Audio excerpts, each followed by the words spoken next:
yang nggak sempat ikut Zoom ya. Jadi kita nanti sampai jam 1 aja teman-teman. Ini ada Mas Kevin ya, Mbak Desi Eci, Ari Pamularsi, Rizka Amalia, Jovi Hari, Hima ya, ini ininya ketua Hima nih. Oh iya Pak, saya Mantap. bekas meeting. Luar Belum biasa. diganti nama, belum di-rename. Aktif ya. Eri Kurang lebih Pak. Satriawan. Eri Satriawan ya. Arya Tri Irianto. Tadi siapa tuh? Hanwi Gunawan ya. Terus Saifullah Nasution. Wah, ada ala kita juga nih ya. Ayudia Rizka. Ini Anggra ini udah tadi ya. Saham. Wah, Saham. Lam Ganda. Banyak juga nih ya. Apalagi Jordan. Ada lagi ya, Jordan Sipayung. Wah. Yang belum disebut siapa nih? Udah ya. Nah, ini teman-teman ya. Nanti teman-teman mungkin untuk pertemuan ini saya akan uraikan aja. Belum ada tugas apa-apa. Nanti tugasnya kuis lah paling ya. Kuis, tanya jawab. Atau kalau mau diskusi dengan saya kaitannya dengan pajak. Tapi hukum pajak ya. Hukum pajak dengan materi. Karena pajak itu kan luas sekali. Saya juga kalau mungkin terlalu detail pertanyaannya yang sampai sangat teknis mungkin ya saya tampung dulu gitu ya teman-teman ya. Saya tampung dulu, nanti saya akan konsultasikan atau mungkin saya dalami lagi ya. Tapi untuk mata kuliah hukum pajak ya, nah ini ya saya. Nah ini rencananya sih ini untuk pertemuan awal ya, mungkin sekitar ya rencana saya sini saya habiskan sekitar 2 pertemuan lah ya. Jadi untuk di awal ini kita benar-benar membahas hal-hal yang sangat mendasar sekali ya teman-teman. Jadi memang belum terlalu teknis ya, yang sangat praktikal gitu. Ini benar-benar masih dasar ya. Yang pertama ini kita habiskan dah hari ini ya. Pengantar perpajakan, slide-nya juga udah saya bagi. Teman-teman bisa baca ya. Slide-nya banyak juga nih, ada sekitar 50 slide ya, mungkin nanti saya cepetin aja. Mungkin nanti yang kedua kita masuk ke pengantar hukum pajak ya. Nah, ada sih materi tentang kepatuhan pajak, mungkin nanti saya skip atau saya selipkan saja ya. Nah, nanti kita akan masuk ke materi berikutnya ya. Untuk kuliah hukum pajak ini saya rencanakan untuk KUP ya. Nanti kita fokus di KUP sampai dengan pertemuan terakhir ya. KUP itu banyak ya, mulai dari pendaftaran ya, kemudian sistem pelaporan ya atau SPT ya, sampai nanti dengan sengketa pajak ya, sampai dengan tindak pidana perpajakan itu ya kira-kira ya. Jadi memang materinya tidak begitu banyak ya untuk pajak ini. Kalau teman-teman yang udah dari perpajakan ya mungkin ya ini tinggal mengulang aja lah gitu ya, tapi nggak apa-apa lah ya. Nanti sambil jalan kita banyak diskusi aja ya. Kira-kira itu ya teman-teman ya. Berapa nih? 14 sudah ya. Oke. Siap. Ya. Next. Adminnya Mbak Dewi ya. Oke ya, itu ya. Nah, jadi kita langsung masuk ke pengertian lah ya. Nah, jadi sebelum kita melangkah ya ke hukum pajak yang lebih dalam lagi tentang pembahasan hukum pajak ya, kita harus tahu dulu apa itu definisi pajak ya. Mungkin ini sepintas sepertinya mengulang gitu, tapi buat kita mahasiswa hukum ya, ini sebenarnya nanti sangat penting gitu ya. Kenapa sangat penting? Karena nanti akan kaitannya dia definisi pajak ini kaitannya dengan konsekuensi hukum ya atas jenis-jenis pungutan yang tidak memenuhi kriteria pengertian pajak. Nah, ini ya. Nah, pelan-pelan ini ya. Konsekuensi hukum atas ya praktek ya praktek pungutan ya teman-teman, praktek-praktek pungutan yang apa tadi, tidak memenuhi pengertian pajak. Saya kasih contoh gini ya. Suara saya jelas ya? Jelas, Pak. Jelas ya. Nanti mungkin kita agak cepat ya nih, soalnya saya kebetulan sebelum jam 1 ada ini. Kita sampai jam 1 ya. Ya mungkin nanti agak saya Bapak kasih kuliah juga Pak ya? kuliah. Itu ada dokter candidate soalnya. Oh iya, saya juga kuliah juga, betul. Wah, ini. Tadi saya kasih contoh ya, betapa pentingnya kita memahami pengertian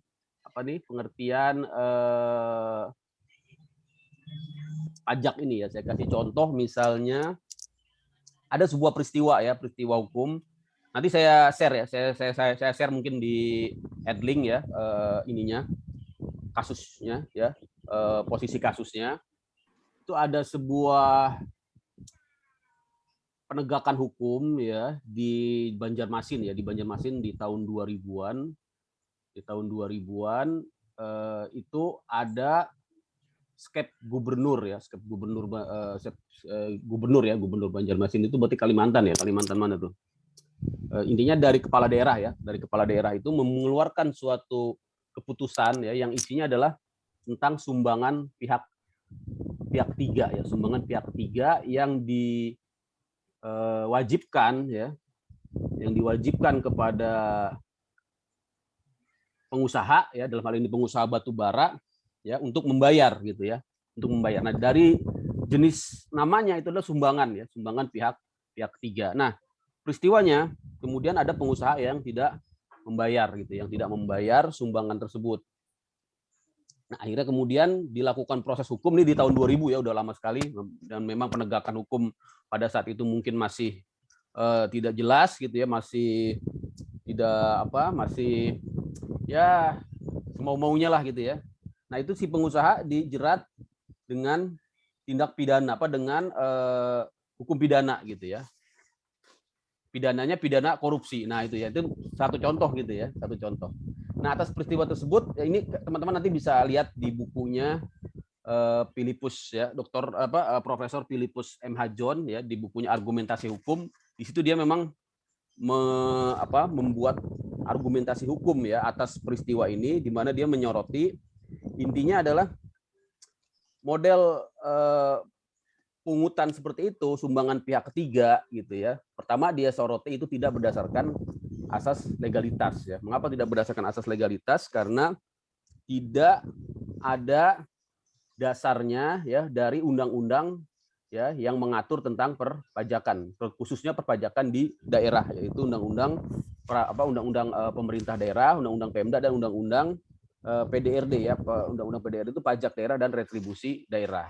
Nah, kemudian kalau dia tidak ada landasan yuridisnya, kalau dia tidak ada landasan hukumnya, apakah bisa gitu ya seseorang yang tidak membayar kemudian dipidana ya, ataupun dikenakan sanksi ya, ataupun dilakukan upaya paksa? Tentunya tidak. Nah, ini salah satu contoh nanti yang teman-teman harus benar-benar sebagai mahasiswa hukum tentunya ya, yang sebentar lagi bergelar sarjana hukum tentunya, dan sudah bisalah mendeklarasikan diri sebagai ahli hukum.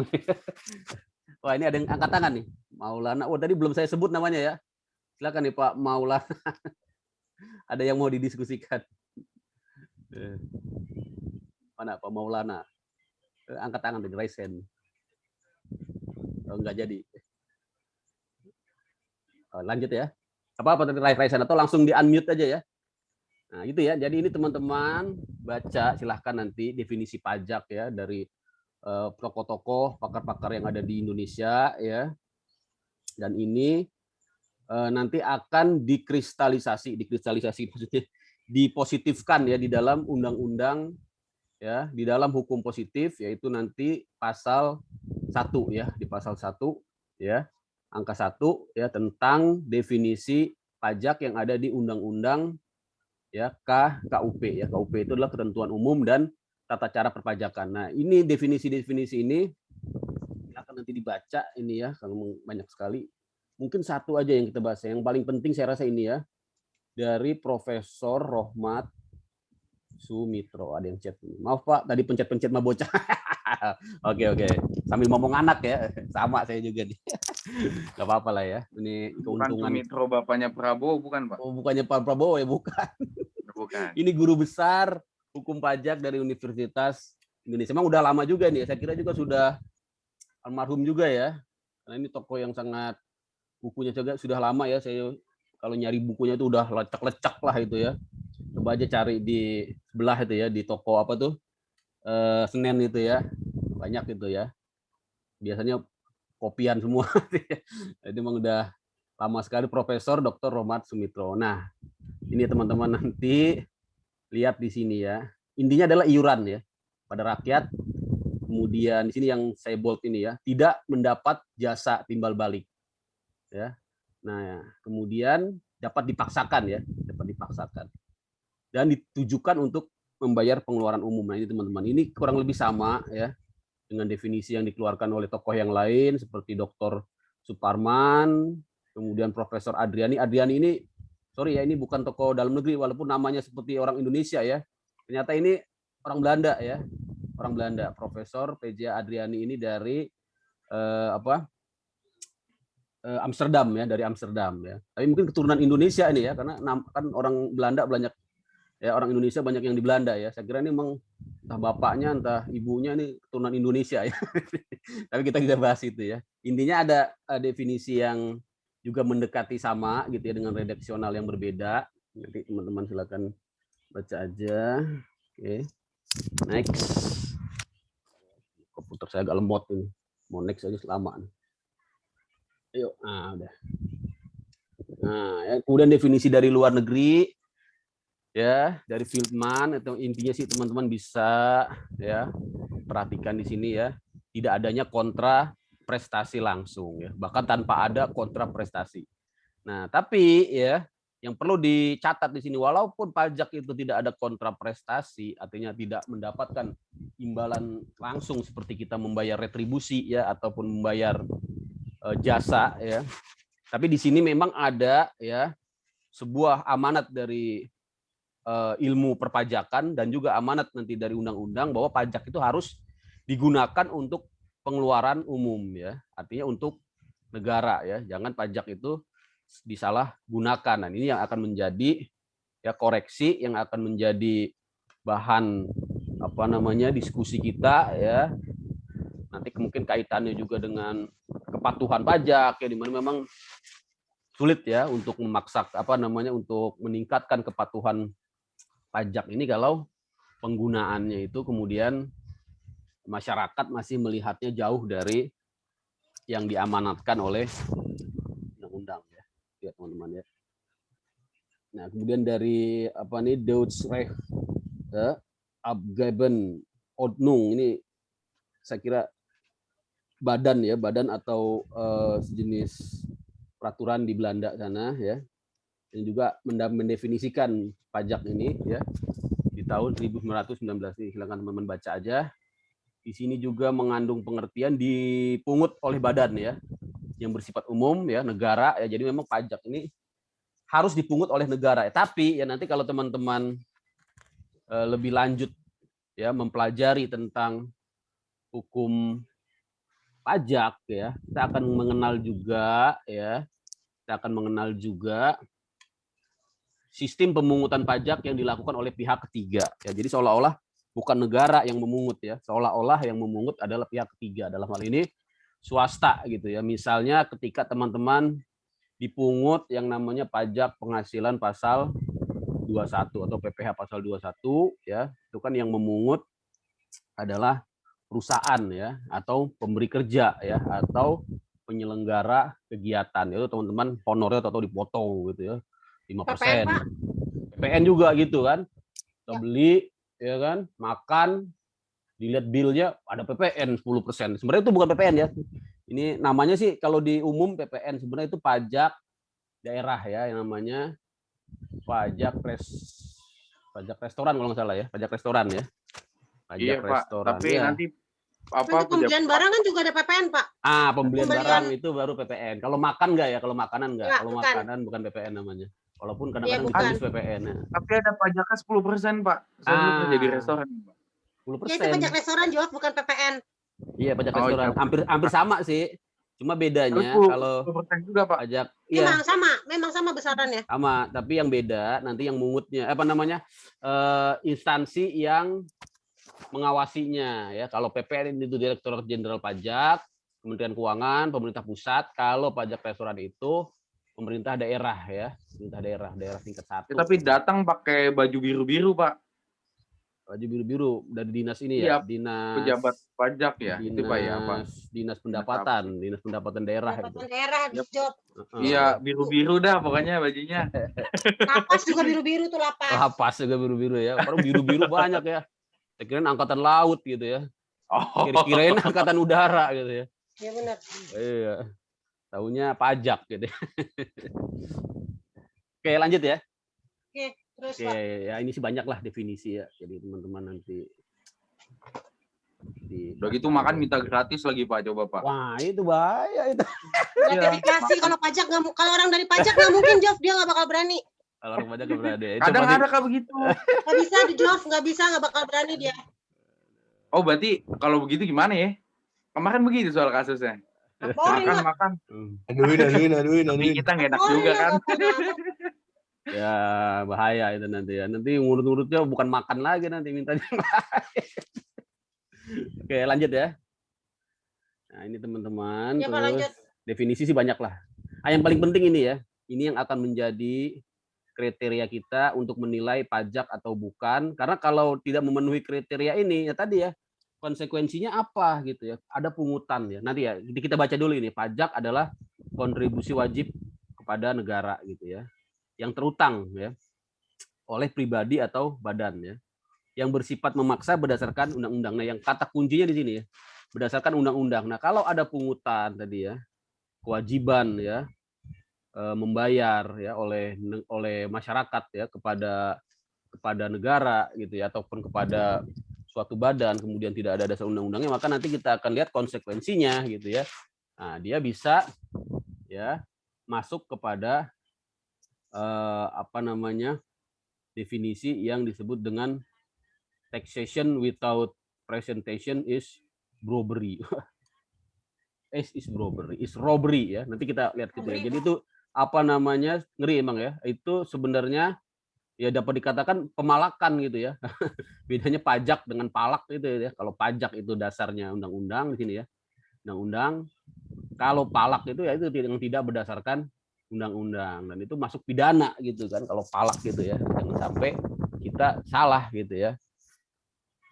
Itu ya teman-teman sih, itu hal yang sangat dasar, tapi ya itu dalam prakteknya ya kalau kita sebagai orang hukum ya kita harus benar-benar tahu itu gitu ya, karena di dalam penelusuran saya ada gitu ya praktek-praktek seperti itu ya. Tadi saya kasih contoh gitu ya, kepala daerah yang tidak paham tentang hukum pajak bikin aja dia semau-maunya ya, tujuannya mungkin baik ya, dalam rangka meningkatkan kesejahteraan daerahnya gitu ya.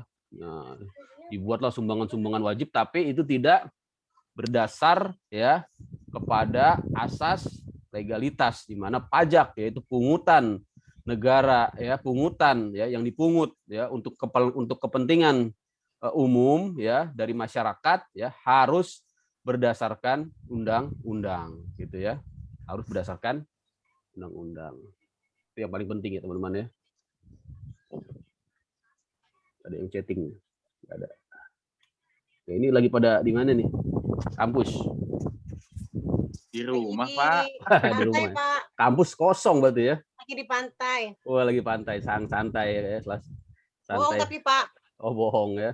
Backgroundnya aja pantai ya? Virtual bisa. Background. Betul. Oke lanjut ya. Udah ya itu ya. Itu sih dibaca aja lah. Jadi, nah ini teman-teman ya. Jadi kita coba bagi ya, kita coba pisahkan, kita coba kelompokkan dari ciri-ciri pengertian pajak itu ya, minimal ada 6 lah di sini ya. Pertama, pengalihan kekayaan ya dari swasta kepada pemerintah ya. Nah, itu yang hakikat dari pajak. Kedua, dapat dipaksa.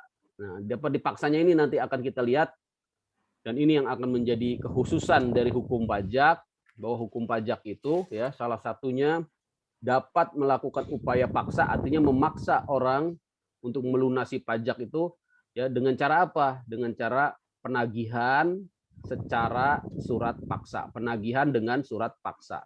Nah, surat paksa ini nanti kita akan masuk ya di kuliah-kuliah berikutnya. Yang namanya surat paksa ini adalah suatu surat ya yang dikeluarkan ya oleh juru sita pajak ya atau petugas pajak ya dalam rangka ya melakukan penagihan aktif ya. Jadi ada penagihan aktif, ada penagihan biasa. Kalau penagihan aktif itu ya di situ sudah berlaku upaya paksa. Upaya paksanya apa ya?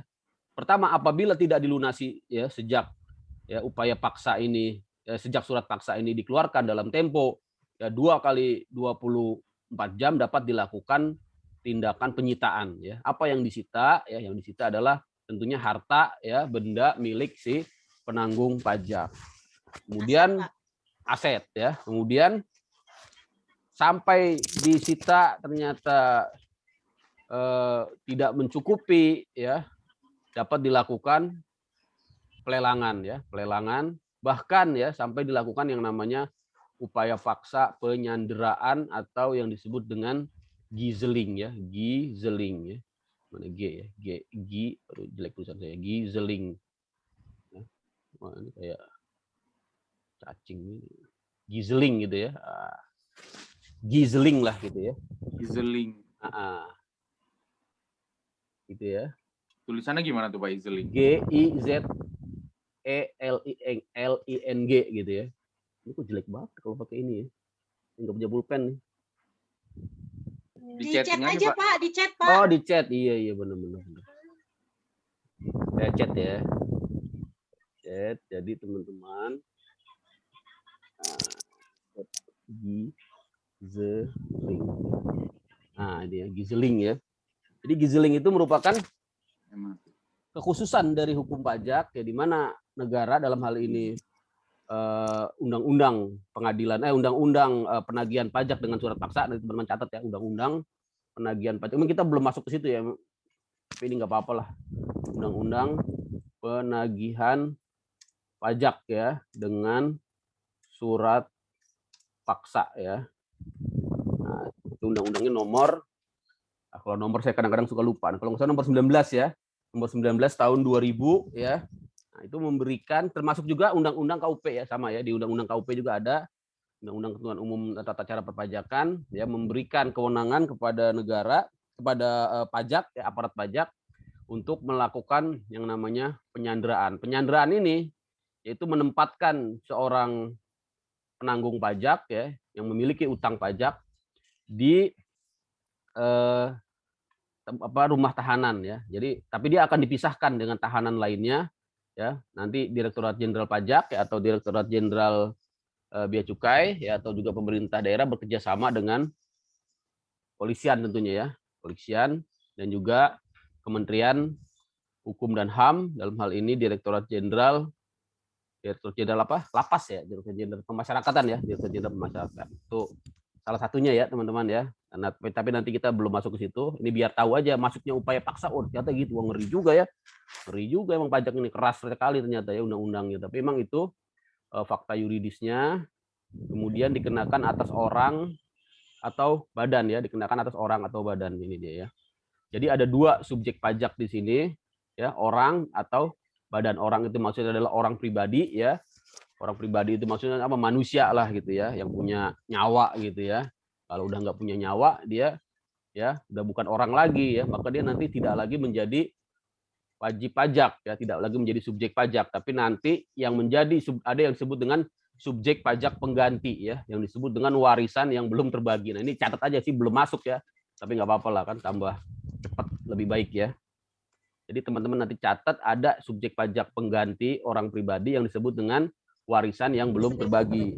Ya, itulah kenapa orang-orang pikir, wah pajak kok diwariskan gitu ya, utang pajak kok diwariskan gitu. Orang punya utang pajak kok masih dikejar-kejar, orangnya udah mati gitu ya. Itu sempat viral kan, sempat rame. Nah inilah yang harus kita pelajari di dalam hukum pajak, itu yang disebut dengan ya subjek pajak warisan yang belum terbagi. Ya, kenapa? Ya, karena kan orangnya ini sudah meninggal, ya, tapi ya kan hak ya dan kewajibannya masih melekat terhadap apa? Terhadap harta ya, aset ya kan, penghasilan ya yang timbul dari warisan yang belum terbagi. Apabila warisan itu nanti sudah dibagi ya kepada ahli warisnya ya, anak, istri ya atau apa keluarganya ya. Nah, maka otomatis nanti berpindah ya kan hak dan kewajiban itu kepada subjek pajak yang mendapatkan warisan. Selama belum dibagi ya, maka dia masih tetap melekat. Kemudian bagaimana nanti pertanggungjawabannya orang yang meninggal ini ya. Nah, itu nanti akan diwakili ya, diwakili oleh ahli warisnya ya. Akan diwakili oleh siapa? Oleh ahli. Nanti kita akan masuk yang namanya wakil dan kuasa wajib pajak. Itu mungkin di pertemuan ketiga, 4 atau kelima lah gitu ya. Ini sih masih dasar banget, tapi saya biasanya gitu emang suka mana-mana. Gak apa-apa ya. Penting ya, Pak. Pak. Terus secara periodik dan secara insidental. Ini maksudnya apa pajak itu secara periodik dan insidental. Jadi nanti ini mekanisme ataupun sistem ya di dalam pemungutan pajak ya. Ada yang namanya sistem apa namanya pelaporan ya atau juga yang disebut dengan sistem pembayaran ya. Sistem pembayaran ya, nah itu macam-macam ya. Ada yang dibayar secara langsung, ada yang dibayar melalui pemungutan atau pemotongan ya. Kemudian ya sistem pelaporan juga ya ada sistem pelaporan yang kalau sistem pelaporan memang dibuat secara periodik ya. Tapi kalau untuk sistem pembayaran ya ada yang secara periodik, ada juga yang secara insidental. Pembayaran yang secara insidental ya misalnya pembayaran ya kalau kita misalnya bayar Tunggakan apa pajak, Pak. apa Tunggakan pajak. tunggakan ya atau bayar misalnya tagihan pajak ya ada tagihan gitu tentu di situ harus dibayar ya atau kalau yang periodik ini misalnya pajak penghasilan ya pajak penghasilan itu kan terutangnya dalam 1 tahun ya 1 tahun pajak ya 1 tahun pajak itu biasanya sama dengan 1 tahun kalender ya biasanya ya tapi memang ada perusahaan-perusahaan tertentu ya yang dia tahun pajaknya berbeda dengan tahun kalender yaitu biasanya perusahaan-perusahaan asing ya badan-badan apa usaha bentuk-bentuk usaha tetap ya yang dia itu misalnya dari Jepang gitu ya kebetulan dia tahun pajaknya juga yang masih menginduk kepada perusahaan induknya maka dia memang diberikan masa pelaporan yang berbeda dengan wajib pajak yang pada umumnya. Ini enggak dicatat aja ya. Atau perusahaan yang baru berdiri kan juga bisa, Pak. Perusahaan yang baru berdiri. Yang baru berdiri ya, baru berdiri juga ya. Iya, Pak, karena kan itu setahu saya sih gitu karena saya kan juga di kantor ngurusin pajak juga klien, Pak. Jadi biasanya kalau perusahaan baru berdiri kalau belum setahun ya dia nggak harus melaporkan sih. Ikut laporan tahun berikutnya. Perbankan juga ya, kalau nggak salah perbankan juga ya, dia itu kan masa apa namanya pelaporannya perbankan itu iya masuk Pak 3 bulan tiap 3 bulan ya mungkin ada pengecualian lah gitu ya kita nanti bisa cek lah di apa namanya di peraturan pajakan. Nah kemudian yang paling penting juga ini ya tidak mendapatkan jasa timbal balik secara langsung. Nah tapi ya walaupun pajak ini tidak mendapatkan timbal jasa secara langsung tadi itu ya dalam khasanah apa namanya ilmu hukum pajak kita mengenal yang namanya peruntukan pajak ya yaitu untuk ya fungsi budgeter dan fungsi mengatur. Jadi memang manfaat dari pajak tidak bisa kita langsung kita bayar pajak kita langsung nih ya dapat AC, dapat kulkas enggak gitu ya. Tapi dapatnya di sini nanti ya fungsi budgeter dan fungsi reguleran atau fungsi mengatur. Itu ya teman-teman ya. Ini sudah tahu saya rasa ya. Saya ngulang-ulang aja nih ya. Ini baca aja lah ya. Ini karakter ini sama tadi ya, cuma ini kita buat gambarnya aja. Nah, perbedaannya dengan retribusi dan sumbangan. Nah, ini ya. Jadi kalau retribusi tadi ya, dia mendapatkan ya prestasi ya. Prestasi itu maksudnya imbal jasa ya. Secara langsung misalnya bayar uang sekolah ya, bayar abonemen, bayar listrik, bayar air, bayar gas, parkir ya. Kemudian retribusi juga wajib ya. dari penduduk juga kepada sektor publik atau negara ya, dan diberikan juga oleh perorangan ya, penduduk atau perorangan pada negara. Nah, sumbangan, bedanya dengan sumbangan, ya sumbangan itu hanya untuk suatu golongan ya, misalnya golongan keagamaan gitu ya, atau golongan daerah gitu ya. Kemudian sumbangan ini dari golongan penduduk tertentu tadi ya, di suatu negara ya, yang dimana dia juga menikmati imbal jasa ya, jadi ada imbal jasa juga ya, ada imbal jasa. Kemudian hanya satu golongan tertentu ya. Nah itulah makanya harus benar-benar perhatikan gitu ya. Nah ini ciri-cirinya tadi ya, sama aja, dibaca aja. Nah ini ada gambar. Pak, suaranya mengecil Pak. Oh suara mengecil ya, sorry ya, kurang dekat ini saya mungkin. Tes, udah ya, jelas ya? Jelas sih Pak. Tapi lebih kenceng yang tadi. Masih Pak, masih kenceng tadi, ini agak kecil. Agak Masih kecil kenceng ya? yang tadi ini lebih kecil. Iya, bentar ya. Nggak usah pakai ini kali ya.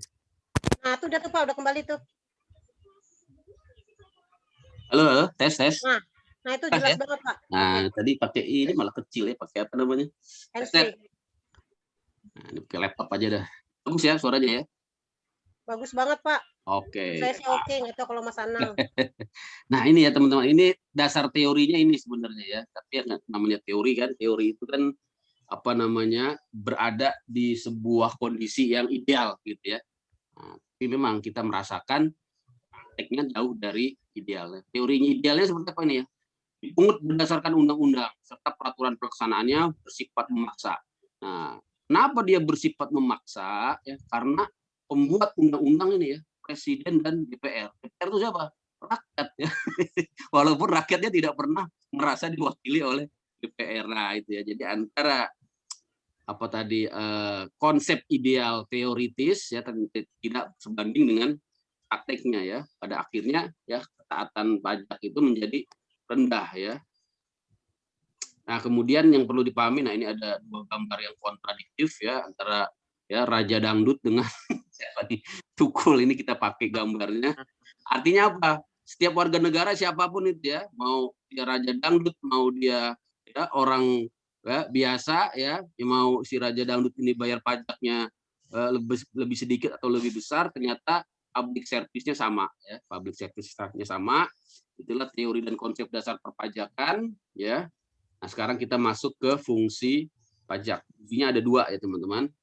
Yaitu fungsi budgeter dan fungsi reguleran ya. Untuk fungsi budgeter ini maksudnya adalah untuk membiayai penerimaan negara ya di dalam APBN. Kita lihat ya. APBN kita. Nah, ini ya. Misalnya APBN, postur APBN ya, postur anggaran, APBN anggaran pembelanjaan, anggaran pendapatan dan belanja negara tahun 2020. Kita lihat di sini ya, belanja negara 2.500 ya sekian triliun. Luar biasa ya, 2.500 triliun itu kalau dikumpulin duitnya ya udah satu lapangan bola kali ya, duit semua isinya. Kemudian dari 2.500 triliun kebutuhan belanja negara, ya, belanja negara ini ada dua ya, belanja pemerintah pusat dan belanja transfer ke daerah. Belanja pemerintah pusat maksudnya untuk kebutuhan kementerian, ya, lembaga, ya, presiden, ya, menteri, badan-badan itu 1.600 sekian triliun. Nah nanti bagi ke pusat, ke daerah, ya, dalam bentuk transfer daerah itu sekitar 850 sekian triliun. Nah, itu didapatkan dari mana? Dari pendapatan negara.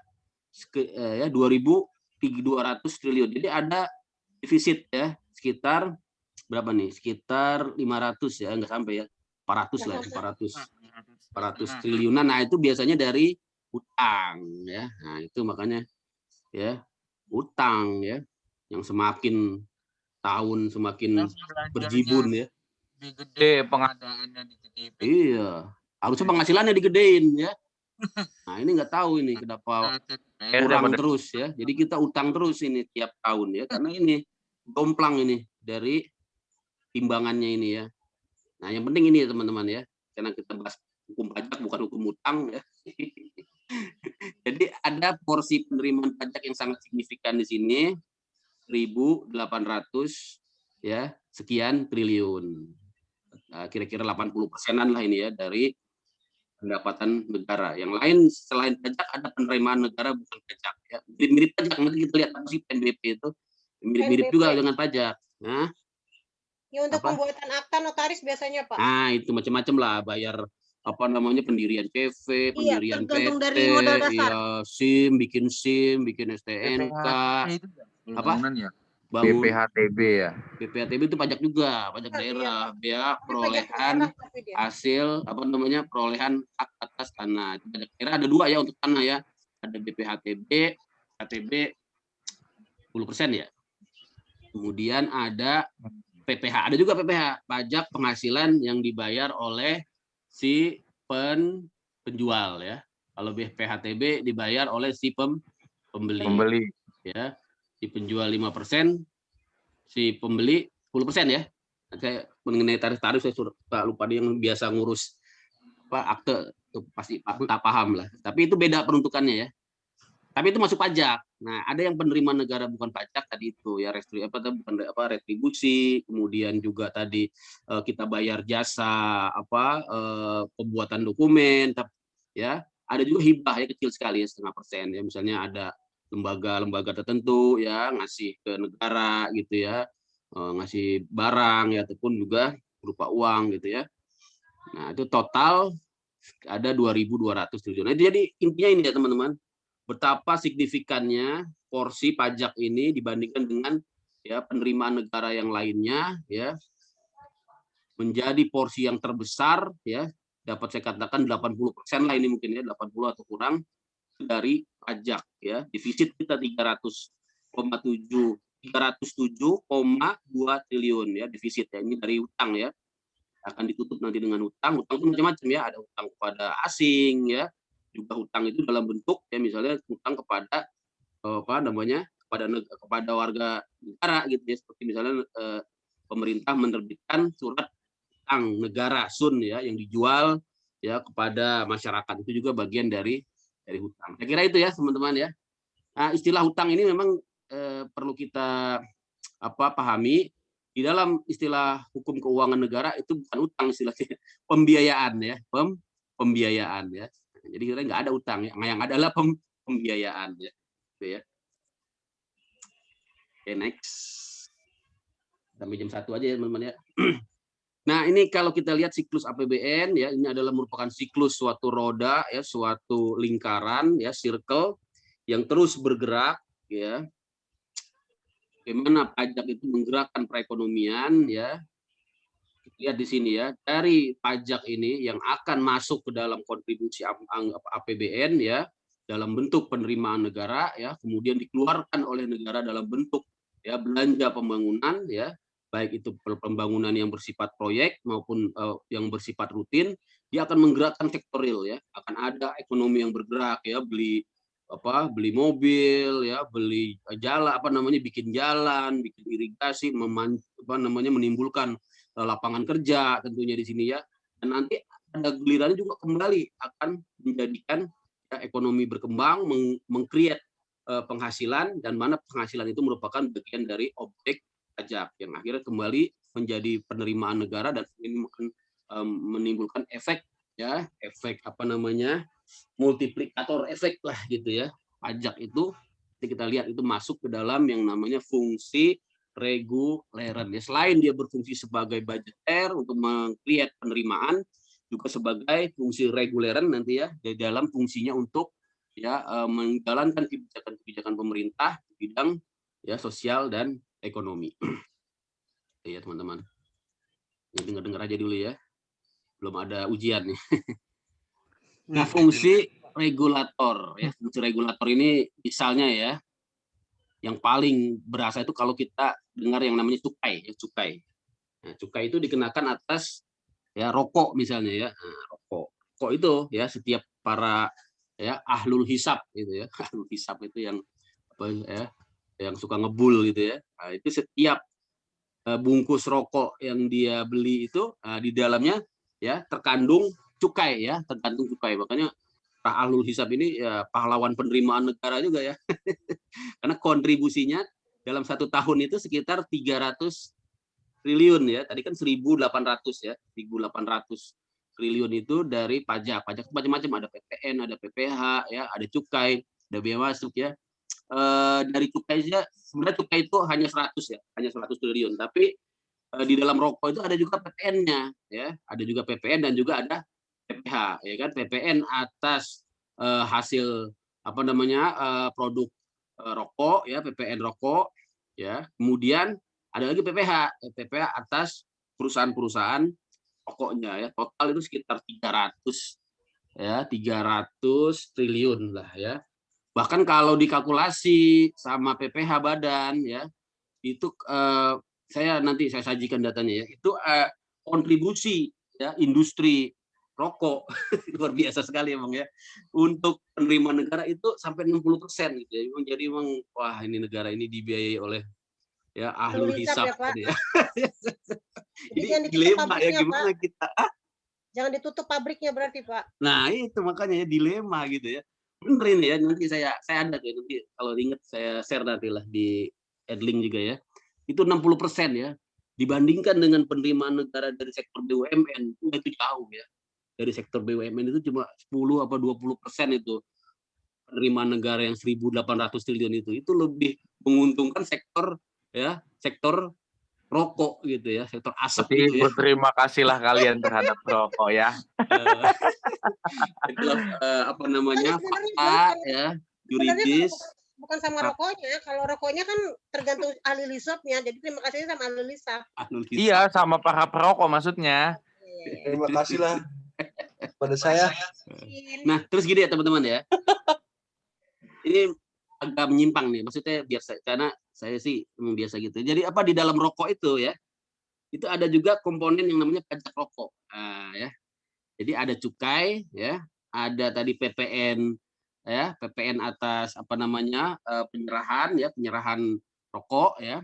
Kemudian juga ada lagi yang namanya pajak rokok, ada lagi ya. Nah, pajak rokok ini sebenarnya merupakan pajak daerah ya, pajak daerah yang terkandung ya di dalam cukai. Jadi ketika kita bayar cukai, di dalamnya sudah ada pajak rokok, yang mana nanti pajak rokok itu ya dibagikan kepada daerah dalam bentuk apa, bagi apa, transfer tadi ya, dana transfer bagi hasil ya dari pemungutan cukai rokok. Ya itu ya, ini dicatat aja sih, cuma untuk apa, menambah pengetahuan aja. Nah, kemudian selain cukai, mungkin juga teman-teman perlu tahu yang namanya pajak penjualan barang mewah ya, PPNBM. Nah, ya. Jadi PPNBM ini dikenakan terhadap ya barang-barang ya tertentu yang dianggap barang mewah ya. Mengapa dikenakan? Karena di sini ya dimaksudkan untuk ya diatur konsumsinya agar dapat dikendalikan. Karena kalau tidak dikendalikan ya nanti ya akan terlalu mencolok gitu ya penggunaan barang-barang mewah ini ya dari orang-orang yang punya duit ya, mereka begitu mudah mendapatkan barang-barang mewah, akhirnya banyak beredar di masyarakat yang menimbulkan kecemburuan sosial ya. Nah, ya. Jadi orang-orang yang nggak punya duit ataupun yang gajinya ya pas-pasan gitu ya, wah pengen ya melihat wah ini keren banget tas gitu ya. Ya, harganya berapa ya? 50 juta gitu ya. Kalau nggak dikenain pajak gitu ya. Nah, kalau dikenain PPNBM kan tambah mahal. Jadi orang sedikit yang memiliki. Kalau tidak dibatasi akan menimbulkan kecemburuan sosial, permasalahan sosial lah, mulai dari ya kecemburuan ya, sampai meningkat ke kriminalitas tentunya kalau orang benar-benar menjadi apa tergoda untuk membeli barang-barang mewah gitu ya teman-teman ya. Itu bisa dipahami lah gitu ya.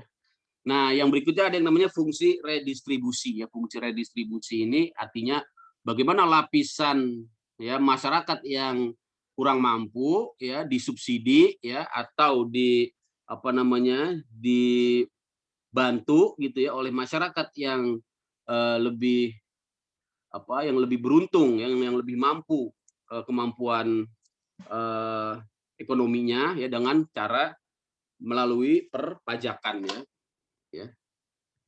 Misalnya dengan cara pengenaan tarif pajak yang tinggi terhadap penghasilan yang lebih tinggi atau dikenal dengan tarif progresif ya. Kita kan pahami ya ada yang namanya tarif progresif atas pajak penghasilan orang pribadi. Teman-teman bisa catat, bisa lihat di pasal 17 ya Undang-Undang PPH ya. Misalnya untuk penghasilan ya sampai dengan 50 juta ya kan, itu 5% ya. Kemudian di atas itu saya lupa ya, itu di googling aja gampang itu ya. Tarif PPH pasal 17. Ada yang 5%, ada yang 15% ya kan. Ada yang 20%, ada yang 30%. Yang paling tinggi itu yang 500 juta kalau nggak salah ya, di atas 500 juta penghasilannya ya, maka dia dikenakan tarif PPH orang pribadi yaitu berapa? 30% ya. Nah, itu wujud daripada ini ya. Bahkan ada yang tidak kena pajak ya, yang disebut dengan penghasilan tidak kena pajak PTKP, yaitu yang penghasilannya ya dalam 1 tahun itu dalam 1 bulan itu 4,8 ya, 4,8 juta ya, atau 1 tahunnya 60 ya, 60 juta ya, itu tidak. 60. Hah? Pak, 60 ya nggak perlu. Nggak bayar. Yang di bawah 60. Pak, izin bertanya, Pak. Boleh, Pak Saham ya? Iya, betul sekali, Pak. 100, Pak. Ini banyak sahamnya. Izin bertanya. Iya. Dibagilah. Aduh, mau nanya apa gitu. Pajak tadi, Pak. Aduh, lupa. Apa? PTKP. Enggak, itu apa enggak pajak itu dihitungnya, pajak penghasilan itu dihitungnya dari gaji pokok atau total semua gaji? Nanti ada yang diterima, ya. Nanti kalau kita masuk total semua penghasilan. Ini sih kita nggak sampai ngitung situ ya. Nanti mungkin saya kasih lah ya di sesi terakhir ya. Jadi kalau kita bicara tentang PPH ya, pajak penghasilan ya kan, penghasilan orang pribadi itu dihitungnya dari yang namanya penghasilan kena pajak ya. Nah, penghasilan kena pajak itu ada yang chat kita lihat. Total penghasilan kalau jujur. Bukan total ya. Jadi penghasilan bersih lah istilahnya ya. Penghasilan bersih atau net income. Tapi penghasilan bersih itu artinya apa? Dikurangi ya. Ini kalau kita pakai pembukuan ya, dikurangi dengan biaya-biaya yang dapat dikurangkan ya. Misalnya kalau kita sebagai karyawan itu nanti dikurangi dengan biaya jabatan. Tapi ada peraturannya itu cukup rumit ya peraturannya ya. Jadi nggak sembarangan kita kurang. Nanti kalau bisa dikurang-kurangin semua orang rugi semua bilang ya. Rugi semua, saya nggak ada penghasilan yang nggak usah bayar pajak. Itu nanti diatur di Undang-Undang PPH. Misalnya biaya jabatan, misalnya biaya untuk mendapatkan penghasilan itu diatur ya. Apa aja yang boleh dikurangkan ya. Kalau misalnya biayanya itu biaya untuk jalan-jalan ya, biaya untuk makan-makan ya, biaya untuk yang nggak ada hubungannya sama pekerjaan itu nggak bisa dikurangkan. Intinya itu ya. Kalau kita sebagai karyawan sih dari gaji ya, dari gaji. Ini karyawan ya Pak ya? Gaji pokok. Gaji pokok ya kan, nanti ditambah dengan tunjangan. Iya, kayak gini Pak, contohnya kan anggota DPR tuh. Anggota DPR. Anggota DPR ya. Iya kan gaji, iya, contohnya ada beberapa perusahaan kan yang menerapkan gaji pokoknya kecil. Tapi tunjangannya gede. Misalnya gaji pokok biasanya perusahaan semi menengah ke bawah lah. Ya kan, pelaporannya misalnya gaji pokoknya dibuat cuma 1,5 juta. Ya kan, tapi dia ada uang hariannya 300.000 sehari, bilangnya buat transport. Oh nah, gitu ya. Bisa aja ya. Karena ini ya, itu kan nanti tax planning-nya gimana gitu ya. Tax planning itu maksudnya bagaimana, karena memang perlakuannya beda Pak. Perlakuan antara misalnya gaji gitu ya. Kalau gaji itu kan dia masuknya ke dalam untuk perusahaan ya. Untuk perusahaan dia masuk ke dalam PPH pasal 21. Jadi nanti langsung dipotong oleh perusahaan langsung plak. Nah, tapi kalau dia tadi dalam bentuk uang transport ya, atau nanti misalnya uang makan gitu ya. Betul. Uang seragam macam-macam. Nah, itu masuk ke dalam natura gitu ya. Natura itu artinya pemberian ya. Nah, pemberian seperti itu gitu ya. Pemberian seperti itu memang nanti seolah-olah, saya lupa ya nanti saya ini ya. Memang itu ada ininya Pak. Tapi ya pada prinsipnya nanti tetap baik itu perusahaan ataupun orang yang menerima penghasilan itu ya, menerima natura itu, dia akan membayar membayar pajak gitulah Pak. Itu Oh, memang kan bisa terkena aja pajak sebetulnya. ya. Jadi dia masukkan itu ke dalam natura gitu ya, ke dalam natura ya kan, sehingga itu menjadi biaya gitu ya, menjadi biaya ya. Ini saya saya pelajari lagi Pak ya. Nah, kalau Ya. ini Pak, apa namanya Pak? Kalau untuk sektor informal Pak, pekerja yang nggak ada kerja serabutan lah kasarnya, ya kan? Atau sistem kemitraan lah kalau mengacu pada omnibus law yang nggak jadi itu. Kan bahasa harusnya kan mitra, tapi bahasa kasarnya sih buruh harian lepas, kayak misalnya driver online atau driver ojol lah. Nah kalau ojol mungkin bisa dibilang mereka ya memang dianggap menengah ke bawah lah, tapi kan driver online ini yang roda 4 Pak, dianggap itu menengah ke atas Pak, makanya sering tidak dapat misalnya kayak bantuan sosial atau apapun itu karena dianggap punya mobil. Dan dicek juga penghasilannya misalnya 10 juta lah sebulan, tapi kan itu kotor Pak. Kalau 10 juta di driver online itu belum dapat duit itu supir. Karena dipotong bensin kita anggap 100.000 sehari. Kan itu udah paling sial itu. Kan udah 3 juta sebulan. Mobil kita anggap 150.000 sehari, udah 4,5 juta. Berarti kan secara itu udah 7,5 juta, berarti cuma 2,5 juta. Nah, dikenakan pajak ya itu Pak, pertanyaannya Pak. Karena kan informal kan. Kalau berdasarkan transferan dari bank kan gini ya, saya sih nggak masuk ke detailnya ya. Jadi prinsipnya gini ya, yang dikenakan Pak curhat. Enggak, karena kan dianggap kan punya mobil Pak. Masuk ke situ ya, udah masuk ke situ. Mobil, iya dianggap barang mewah kan. Dikenakan pajak gitu ya, ada yang namanya syarat subjektif ya dan syarat objektif gitu ya. Nah, syarat subjektif artinya subjeknya ya, orangnya itu adalah orang ya, orang pribadi atau badan ya. Kalau orang pribadi itu maksudnya manusia, dia itu sudah dewasa ya, berusia 18 tahun ya, kemudian dia juga tinggal di Indonesia ya kan, lebih dari atau lahir di Indonesia ya.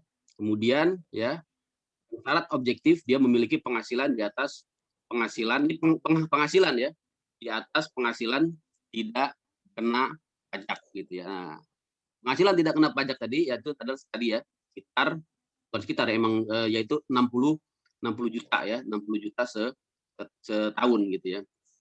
Apabila dia sudah masuk ke situ ya, sebenarnya dia sudah masuk ke dalam kewajiban perpajakan. Nah, tapi ya, mengapa kok selama ini aman-aman aja? Gini ya, sistem perpajakan kita itu menerapkan yang namanya self assessment. Ya. Ini memang negara dalam hal ini sangat mengandalkan sekali kepada kesadaran dan kejujuran ya dari wajib pajak ya. Dalam hal ini misalnya tadi contohnya dari sektor informal ya.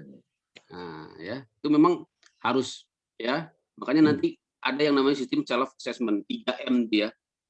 Mulai dari menghitung sendiri ya, kemudian membayar sendiri dan melaporkan ya. Tapi ini sebenarnya menjadi permasalahan ya, karena pada prakteknya kan ya, akhirnya masyarakat terutama sektor bawah ini ya, dia tidak melaksanakan gitu ya, tidak melaksanakan kewajiban ya, padahal dia seharusnya sudah masuk. Dan ini kan menjadi permasalahan lah saya kira ya dalam penegakan hukum pajak gitu ya. Tapi intinya kalau penghasilannya masih di bawah tadi ya 4,8 juta 4,2 per bulan, itu sih memang belum masuk ke dalam berarti penghasilan bersih Pak ya, bukan bersih kotor ya. Penghasilan bersih ya, penghasilan bersih kalau dia itu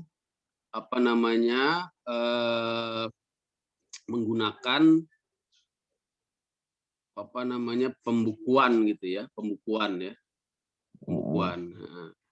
Artinya ya dia mencatat gitu ya, ya kan, oh dia dapat uang segini gitu ya. Karena ada dua juga sih memang, ada juga yang penghasilan kotor gitu ya.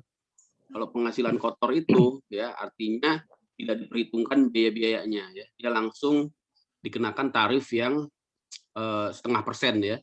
Dia langsung dikenakan tarif yang 0,5% kalau dia omsetnya dalam satu tahun masih di bawah 4,5 4,8 M ya. 4,8 M itu artinya 1 bulan dia sekitar berapa? 500 juta ya. 500 jutaan ya. Kalau setahun 4,8 M ya. 4,8 M lah. Kalau dia 1 tahun masih di bawah 4,8 M, dia boleh cukup bayar 0,5% dari penghasilan bruto ya. Itu ya teman-teman ya.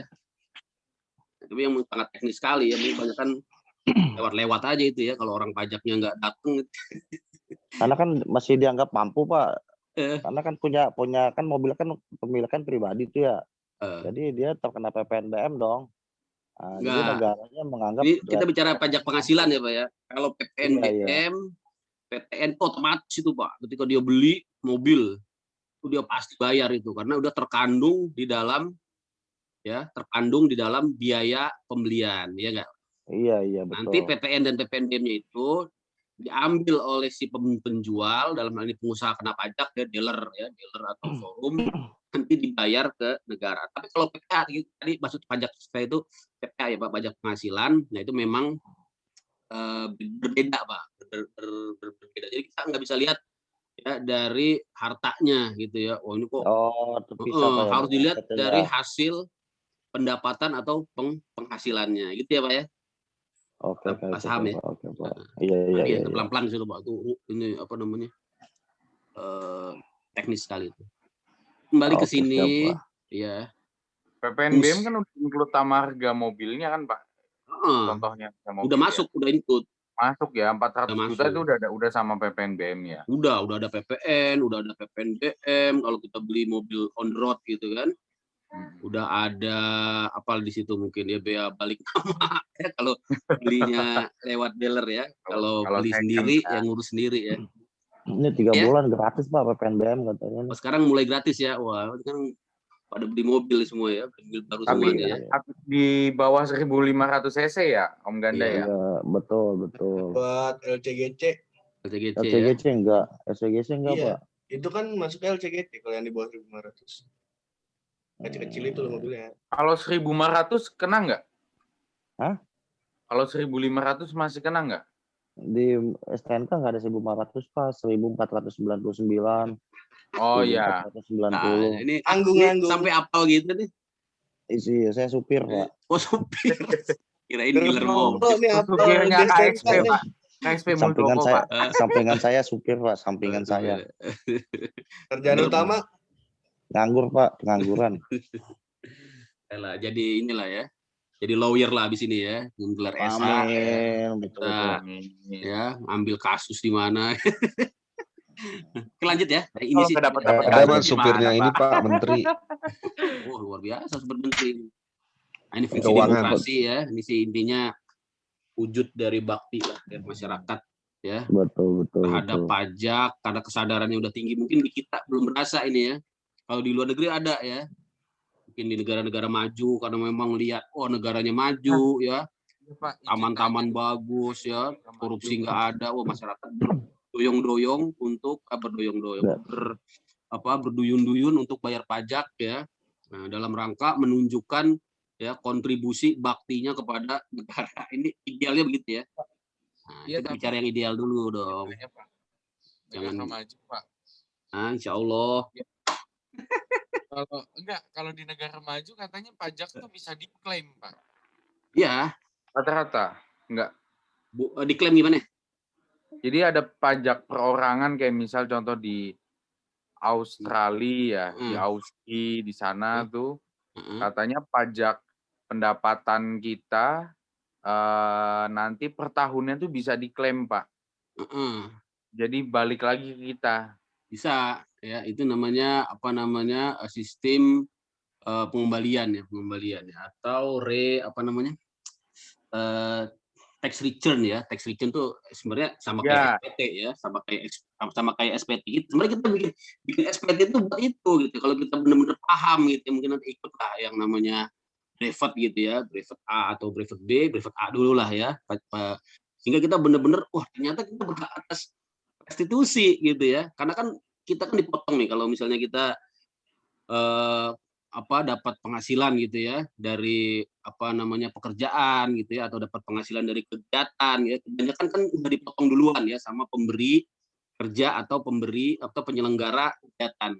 Kita kumpulin tuh kan setahun kan, wah ini gede juga. Terus kita hitung penghasilan tidak kena pajak, kan penghasilan tidak kena pajak itu berapa tadi? Kalau nggak salah 54 ya, 54 juta ya kan, tambah istri ya 54, 128, tambah anak ya. Nah, berapa lah nanti itu tinggal di googling aja ya, Wah kok penghasilan tidak kena pajak saya lebih besar, pajak saya udah dipotong di mana-mana. Nah, itu kita minta ya. Kita minta nanti namanya SPT lebih bayar. Sebenarnya itu ya. Itu bukan di negara maju, di negara Indonesia pun seharusnya karena memang kita tuh ignore tadi ya. Karena yang juga faktor diurus apa Pak? SPT. Hah? Kenapa? SPT. Iya, kalau kita bikin SPT itu sebenarnya ya tujuannya salah satunya untuk nanti bisa mendapatkan pajak, Jov. Laporan pajak tahunan. SPT, surat pemberitahuan ya. Surat pemberitahuan SPT. T-nya T kecil ya, T kecil SPT. Saya ketik aja di sini ya. Kan bisa online Pak sekarang. Iya, online. Nah, SPT ya. Sorry. Kayaknya kecil ya. Iya. Nah, gitu ya. Surat pemberitahuan ya. Tuh Pak, kata Mbak Rini Pak. Apa? Pengalaman tuh beliau tuh. Iya. Diperiksa. Total penghasilan kalau jujur saya juga maaf ya. Akhirnya gitu. Biasanya kurang bayar Pak. Belum pernah jarang kalau masukin pengembalian, ujung-ujungnya diperiksa dan ujung-ujungnya kurang bayar. Makanya selalu konsultasi lah sama Mbak Rini ini. Konsultan nih kayaknya Mbak Rini nih ya. Ini konsultannya luar biasa sekarang ya. Nah, itu kita belum sampai ke situ lah ya. Baru dasar-dasarnya ya nanti ya. Ya. Oke.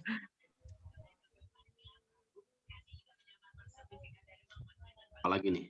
Ini jenis pajak. Nah, ini nanti. Nah, ini ada PPH tadi ya. Tadi yang kita bicarakan tuh PPH ya. Ada PPN, pajak pertambahan nilai dikenakan atas setiap ya pertambahan nilai ekonomis tentunya ya dari ya sektor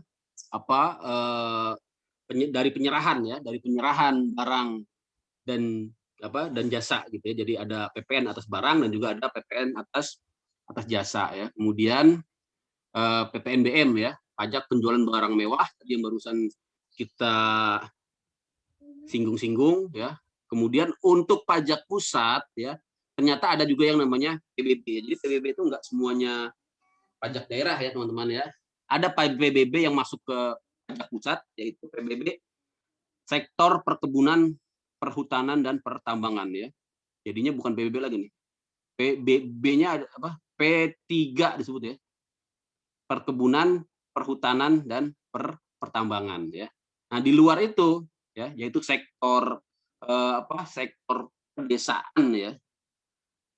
Saya lupa nama sektor apa. Itu intinya di luar perkebunan, perhutanan dan pertambangan itu masuk ke pajak daerah ya. Dan kelima bea materai ya, yang sekarang sudah ada undang-undang yang baru ya, yang itu dikenakan 10.000 ya total tunggal ya. Nah, ada juga pajak daerah ya. Nah, tadi pajak daerah itu dibagi lagi dua, yaitu pajak provinsi dan pajak kabupaten ya. Yang saya kira ini teman-teman bisa baca lah ya. Nah, untuk pajak provinsi ini ya, nah ini ada beberapa jenis ya, pajak kendaraan bermotor ya, bea balik nama, pajak air. Pajak air ini ada dua ya, ada air permukaan dan ada air pajak air tanah ya. Untuk air permukaan itu wewenangnya Pemprov ya. Kalau untuk air tanah wewenangnya Pemkot atau Pemkap ya. Nah, ingat-ingat ya. Kemudian pajak rokok tadi yang saya bilang ya, jadi pajak rokok itu sebenarnya merupakan cukai bagi hasil dari cukai yang diberikan kepada pemerintah provinsi. Kemudian ada pajak kabupaten kota, ini macam-macam ya, pajak hotel yang tadi ya, barusan yang pertama kali, pajak restoran ya, yang kalau kita makan ya. Karena pajak restoran ini karena menjadikan makanan ya dan minuman ya yang disajikan di restoran itu tidak terutang PPN ya, karena dia sudah terutang pajak restoran. Jadi memang dia bukan objek PPN. Karena kalau dikenakan PPN juga double nanti ya, bayar juga ke pemerintah pusat 10%, ya bayar lagi pajak restoran 10%, ya jadinya double. Makanya dia bukan objek PPN. Kemudian pajak hiburan, pajak reklame, ya, parkir, ya, kemudian mineral bukan logam ini juga masuk ke pajak daerah, ya macam-macam ini ya, banyak sekali ya, air tanah ya, sarang burung walet ya, ada sektor pedesaan dan perkotaan ini ya. Jadi PBB yang biasa kita bayar ya, yang kita dikasih surat pemberitahuannya itu ya, SPPT-nya itu adalah sektor pedesaan dan perkotaan. Tapi kalau itu sektor perkebunan, perhutanan dan pertambangan itu masuk ke pajak pusat. Teman-teman ya, ini dibaca aja lah. Kira itu ya, pembagian pajak macam-macam ya. Ada pajak langsung, ada pajak tidak langsung ya. Mengapa dikatakan pajak langsung? Ya karena dia dibayar langsung oleh si penanggung pajaknya, orang yang ditujukan atau adresat undang-undang mengarah kepada orang tersebut, dan orang tersebut yang melakukan pembayaran tidak bisa dilimpahkan ya kepada pihak lain. Beda dengan pajak tidak langsung, ya ini bisa dilimpahkan. Bagaimana model pelimpahannya ini macam-macam ya. Nah, kalau kita lihat di literatur ya ternyata juga ada yang misalnya dengan cara substitusi ya, dengan cara transformasi, ya bisa juga dengan cara shifting ya, shifting. Shifting ini yang banyak kita rasakan ya, shifting ya. Artinya misalnya pajak hotel, pajak rumah, pajak apa tadi, restoran ataupun PPN itu di shifting ya, digeser pembebanannya kepada konsumen. Jadi pengusaha kena pajak ya, PKP yang wajib menyetorkan PPN ke negara, dia membebankan pajaknya itu ke konsumen. Nah, gitu ya. Nah, tapi ada juga dengan cara selain shifting secara transformasi, misalnya cukai hasil tembakau ya.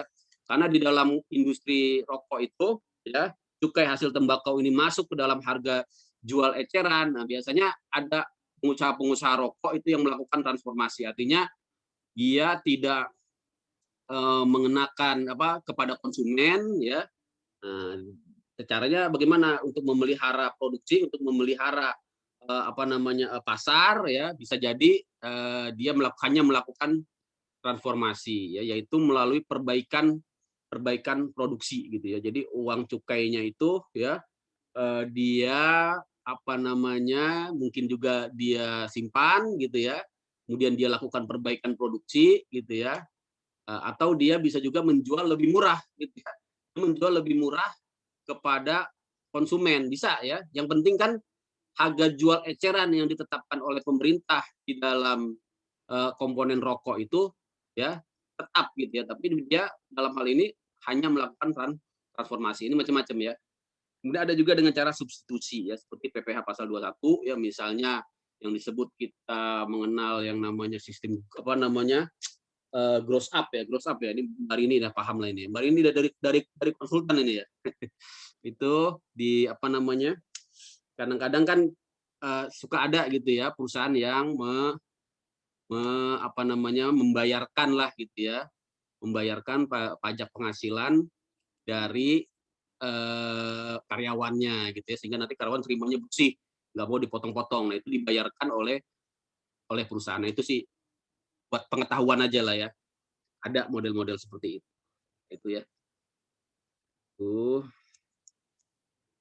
Lagi. Bisnis pajak, nah ini tadi ya. Langsung, pajak tidak langsung, pajak objektif, subjektif, pajak pusat, pajak daerah. Sorry. Kok sini lagi. Nah, ini ya teman-teman ya. Jadi untuk pajak ya pusat ya, kita lihat di sini mulai dari PPh ya.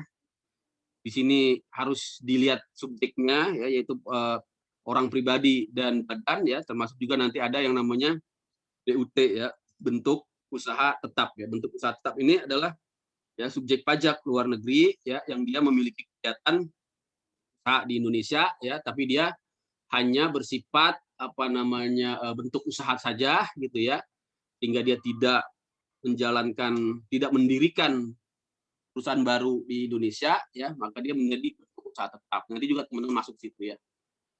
Kemudian objeknya ini penghasilan tentunya ya, tarifnya macam-macam ya. Kalau untuk orang pribadi nanti teman-teman catat ya, ada di pasal 17 ya, kalau untuk PPh pasal 21 ya.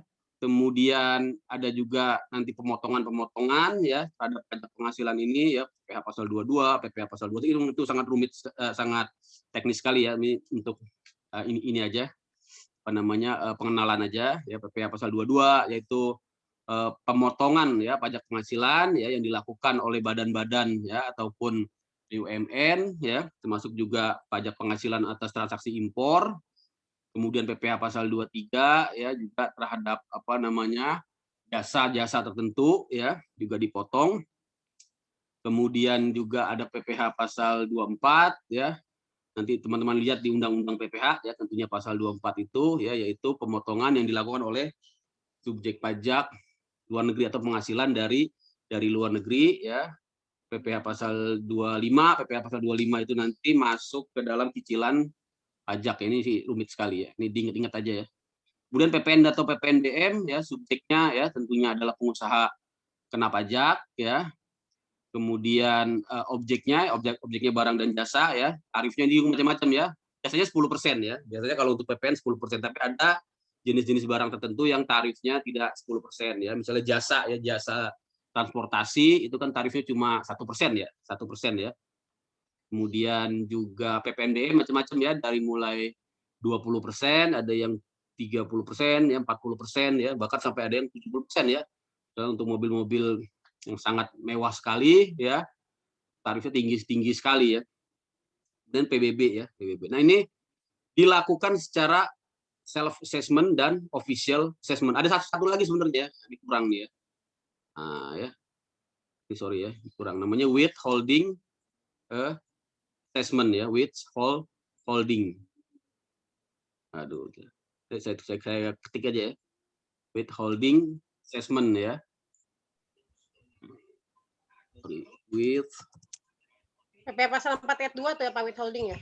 Cuma yang tadi saya sebutin, PPh pasal 21, PPh 23, PPh 4 ayat 2 juga.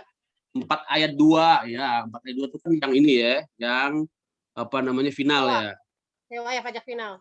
Pajak final yang dipotong itu juga masuk ke sistem withholding system ya, atau withholding assessment. Tapi banyak tadi ya, 21, 22, 23, 24 juga kan, 24 dipotong di luar negeri ya, 25 itu sih ya sendiri ya, bukan withholding 25 ya. Jadi 25 bukan withholding ya. Ini buat yang konsultan aja nih ya. Kalau yang ini denger aja nih. Pasal 26 ya, pasal 26 itu sama ya, tapi pasal 26 itu dikit yang motong ya kan. Kita ngasih duit ke orang asing ya enggak? Kita yang motong, kita yang bayar ke negara ya kan. Nah, itu ya. Iya, kasih bukti setor, ya, Pak. Ini sih nggak ada di soal nanti. Ini ilmunya para konsultan ini. Oke ya. Kira itu apalagi. Nah, ini ya. Jadi ya dengan cara self assessment 3M ya. 4M di sini ya. Mendaftar ya, mencatat ya, membukukan atau mencatat atau menghitung ya. Menghitung ini maksudnya membukukan, mencatat dan menghitung ya. Melaporkan ya dan membayar ya. Jadi ini dilakukan sendiri ya. Benar di sini ya. Negara memberikan kepercayaan, tapi ya kepercayaan ini nanti akan diawasi ya, akan dipertanggungjawabkan dalam bentuk official assessment ya. Jika nanti petugas pajak datang ke perusahaan ya, ataupun melakukan penelitian ataupun pemeriksaan ya. Kalau pemeriksaan dia datang ya, petugas pajaknya datang, pemeriksaan lapangan istilahnya. Kalau penelitian ini hanya di kantor saja ya, biasanya nanti dari AR ya, representatifnya mengeluarkan surat SP2DK ya, surat permintaan data dan keterangan ya. Nah, nanti dilakukan penelitian. Nah, tapi kalau untuk penerbitan surat ketetapan pajak SKP ini harus melalui pemeriksaan ya, harus benar-benar melalui pemeriksaan ya, baru dilakukan pembayaran ke kas negara. Ya, saya kira ini sistem besarnya seperti itu. Jadi teman-teman di materi sekarang ini sudah tahu ya jenis-jenis pajak, sudah tahu gunanya pajak, definisinya, sistemnya seperti apa ya. Nah, ya. Nah, kemudian yang perlu teman-teman pahami ya, ada 2 jenis ketentuan hukum pajak ya, yaitu ketentuan material. Tadi material itu yang berbicara tentang subjek ya, tentang objek dan tarifnya ya. Nah, untuk dia bisa ditegakkan, untuk dia bisa dilaksanakan ya, itu menggunakan ketentuan formal yang disebut dengan sistem administrasi perpajakan, yaitu sistem self assessment. Itulah sistem hukum pajak yang berlaku yang akan kita dalami ya di dalam pertemuan-pertemuan ke depan. Memang kita akan fokus ke sistem ya, ke ini ya, kita fokus ke ketentuan formalnya karena untuk ketentuan materialnya ya itu sangat luar biasa sekali banyaknya ya.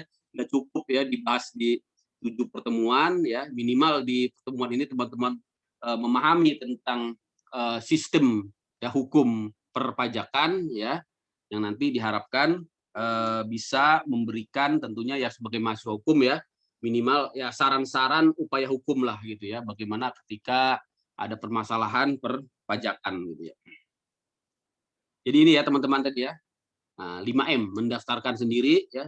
Nah, ingat ya, karena NPWP, produknya nanti NPWP ya, produknya NPWP ataupun PKP ya, pengusaha, nomor pengusaha kena pajak. Ini sebenarnya berasal dari ya tanggung jawab ya kepada wajib pajak untuk mendaftarkan ya. Jadi jangan nunggu ditetapkan secara jabatan ya. Kalau ditetapkan secara jabatan, official assessment, diterbitkan NPWP jabatan atau diterbitkan PKP jabatan ya oleh kantor pajak. Nah, ini biasanya ya, biasanya sudah pasti akan menimbulkan sanksi dan tagihan pajak ya, karena ya kan kalau sudah sampai secara jabatan artinya kan dia lalai gitu ya.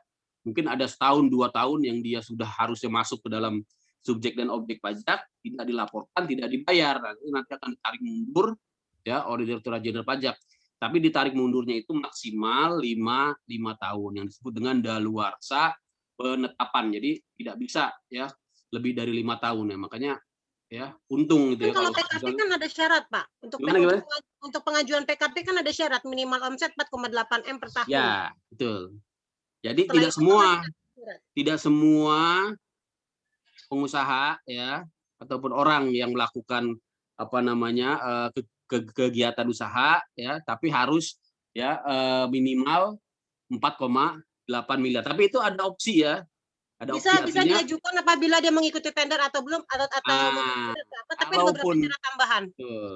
Kalaupun dia belum 4,8 M, tapi karena dia ya ingin gitu ya dalam rangka untuk mengikuti tender pemerintah ya Mbak Desi ya.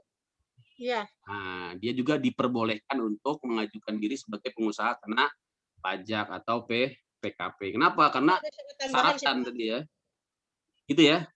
Kenapa Pak? Ada syarat tambahan tadi Pak? Enggak, itu aja. Enggak, untuk syarat untuk pengajuannya sebelum 4,8 M itu biasanya ada syarat tambahan dokumen dari kantor. Iya. Paling menunjukkan itulah ya, apa namanya permohonan tender kali ya. Permohonan tender betul, sama harus melampirkan untuk seluruh pemegang sahamnya ada SKF. Siap. Mantap ini. Saya kira itulah ya. Ada lagi sedikit lagi. Wis, ini apa dia nih? Nah, perbedaan pajak tadi sih udah ya. Jadi perbedaannya kalau retribusi tadi ya, di sini ada kontraprestasi langsung nomor 5 ini ya. Nah, kalau dia itu tadi sumbangan, nah ya bersifat gotong royong ya. Tidak bisa dipaksakan. Tadi kan saya kasih contoh ya, sumbangan pihak ketiga tapi memaksa gitu ya. Itu yang kemudian menjadi permasalahan gitu ya. Nah, terakhir PNBP ya. Tadi PNBP sudah saya itu juga, artinya PNBP ini macam-macam ya. Bisa dari perusahaan-perusahaan negara, barang-barang milik pemerintah yang dikuasai oleh negara ya, denda-denda, rampasan umum ya, harta-harta yang ditelantarkan itu juga masuk ke dalam sumber-sumber penerimaan negara ya. Nah, untuk PNBP ini ya, mana dia? Nah, ini ya. Penerimaan dari pajak ini ya. Sorry, PNBP mana? Retribusi tadi udah ya. Retribusi udah, penerimaan negara dari perusahaan, denda-denda ya. Terakhir, oh ini sumber ini masih sama kayak tadi ya, sumber-sumber penerimaan negara. Nah ini ya, ada komponen PN, PNBP. Walaupun kadang-kadang mirip-mirip juga ya dengan pajak. Ya contohnya ada yang namanya dulu ya, tapi sekarang sih sudah berubah ya. Dulu itu contohnya pajak ekspor ya, ini memang dulu ya, sebelum ada yang namanya bea keluar gitu ya. Bea keluar itu dulu disebut pajak ekspor, tapi dia masuk ke dalam komponen PNBP. Nah itu ya. Jadi memang secara klasifikasi apa namanya pungutan itu membingungkan gitu ya. Tapi sekarang dengan adanya Undang-Undang Pabeanan ya yang baru ya, Undang-Undang 17 tahun 2009 ya, itu untuk pajak ekspor dia berubah menjadi pajak luar ya, dan dia masuk dalam komponen perpajakan ya, bukan PNBP lagi ya. Yang masih masuk PNBP ini royalti misalnya ya, royalti atas ekspor ya, royalti atas ekspor ataupun produksi batu bara ya, batu bara. Ini contohnya masuk ke PNBP ya. Ini macam-macam lah ya. Itu ya teman-teman ya. Ini di asas dan teori ya. Kayaknya waktunya nggak ini sih dibaca aja lah. Intinya banyak sekali ya asas dan teori ini ya teman-teman.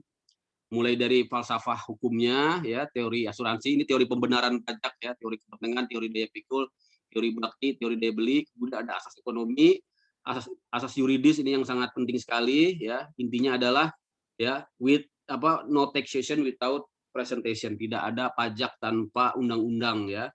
Yang kemudian ada asas pemungutan. Nah, ini mungkin yang nanti akan kita bahas lebih lanjut di sesi perpajakan internasional ya.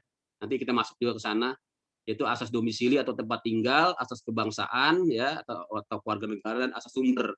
Disinilah negara memiliki ya kewenangan ya yurisdiksi untuk memungut pajak, dan terkadang terjadi ya dual resident atau double taxation, di mana ada dua negara ya yang menggunakan asas yang berbeda, sehingga satu warga negara, satu orang yang dia memiliki ya bukan dua kewarganegaraan ya, dua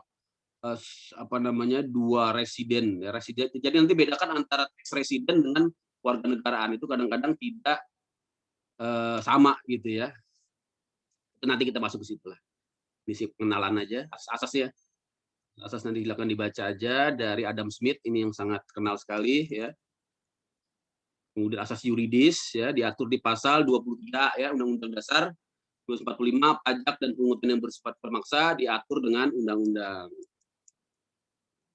Saya kira itu ya. Tata cara pemungutan ya, ada stelsel real ya, pemungutan di akhir tahun ya, misalnya untuk pajak penghasilan. Ada juga yang stelsel anggapan ya, yang tadi itu ya dipungut di awal ya, berdasarkan nilai tahun pajak sebelum disebut dengan PPh pasal 25 ya, Mbak siapa tadi?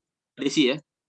Nah, PPh pasal 25 ini yang baru anggapan ya, orang dianggap dia akan berpenghasilan yang sama di tahun ini ya, sama dengan tahun sebelumnya, sehingga dibagi 12 ya, dan itulah menjadi cicilan pajak PPh pasal 25. Stelsel campuran ini juga tadi ya, ada yang dipungut di awal dan disesuaikan di akhir. Kita menggunakan ini ya, stelsel campuran ya. Ini tadi ya ada tiga asas pemungutan pajak atau yurisdiksi ya, disebut juga yurisdiksi, asas domisili ya, atau tempat tinggal, asas sumber ya, dan juga asas kebangsaan ya. Ini nanti kita akan bahas lagi mungkin pertemuan berikutnya lah ya, seru ini ya. Tadi 3 sistem pemungutan pajak: official assessment, self assessment, dan withholding assessment ya. Kemudian teori-teori ya, teori asuransi tadi sudah ya. Ini silakan dibaca aja ya. Intinya adalah teori-teori yang menjelaskan bahwa pajak itu memang sesuatu yang dibenarkan untuk dipungut gitu ya. Nah,